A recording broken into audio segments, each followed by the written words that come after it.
300 افغان برای انتقال به آمریکا وارد فیلیپین شدند. هواپیمای حامل 300 شهروند افغانستان روز دوشنبه وارد فیلیپین شدند تا درخواست ویزای مهاجرتی آنها به ایالات متحده بررسی شود. بر اساس توافقنامه میان واشنگتن و مانیلا، این افراد تا زمان دریافت ویزای آمریکا به طور موقت در فیلیپین اقامت خواهد داشت. سلام و درود می‌فرستم خدمت تمام شنوندگان و شنوندگان محترم. در این بخشواری به من نادر محمدی از چینل راهی مهاجران خوش آمدید.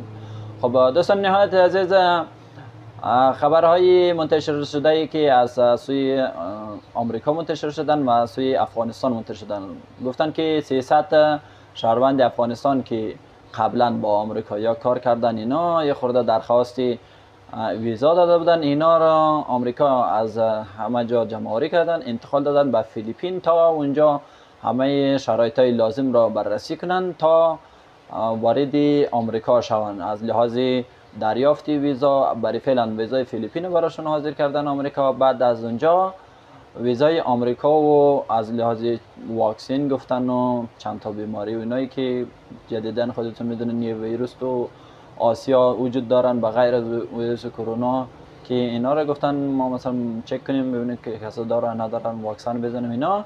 بعد براشون دریافت ویزا رو فراهم میکنیم، ویزاشون از اونجا فراهم میکنیم که انتقال بدیم به طرف آمریکا. خود دوستان نهایت عزیز، لطفا تا انتهای ویدیو با ما باشین، لطفا چینل ما رو لایک و سابسکرایب کنیم. بریم ادامه ویدیو رو که نشه اینا پخش کردن بخونیم که چه کسانی دیگر میتونن برای درخواست ویزا چه کنن، یا اینی که با پایان رسیدن. احتمال زیاد تو این بخشی خبری نشر کرده باشن که آیا اینایی که اسکان مجدد شدن به آمریکا هنوز آماده انتقال هستن یا اینی که متوقف شدن.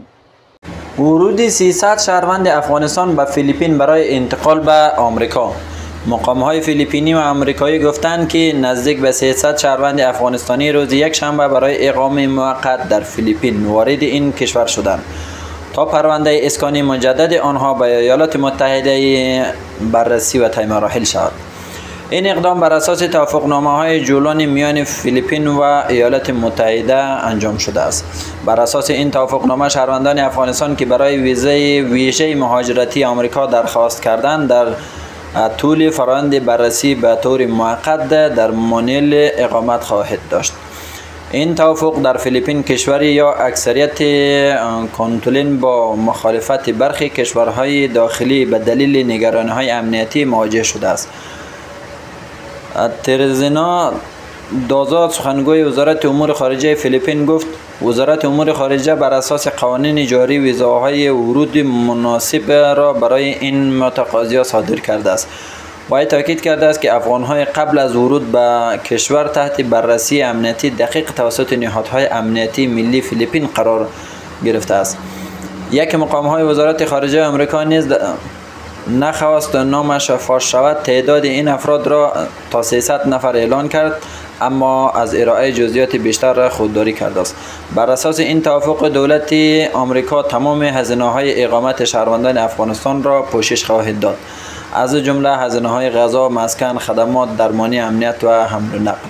این متقاضیان که بیش از سفر در افغانستان تحت معاینات پزشکی قرار گرفته در یک مرکز تحت مدیریت هماهنگ کننده تلاش‌های اسکان مجدد شهروندان افغانستان در وزارت خارجه آمریکا اقامت خواهد داشت.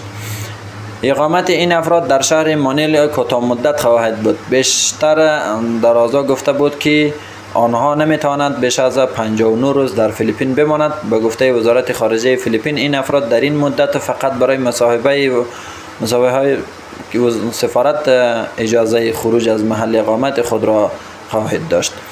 این در حالی است که ده‌ها هزار شهروند افغانستان پس از خروج آشفته نیروهای آمریکا و متحدانش در آگوست 2021 افغانستان را ترک کردند. ده‌ها هزار تن از شهروندان افغانستان از 3 سال گذشته به آمریکا انتقال داده شده است.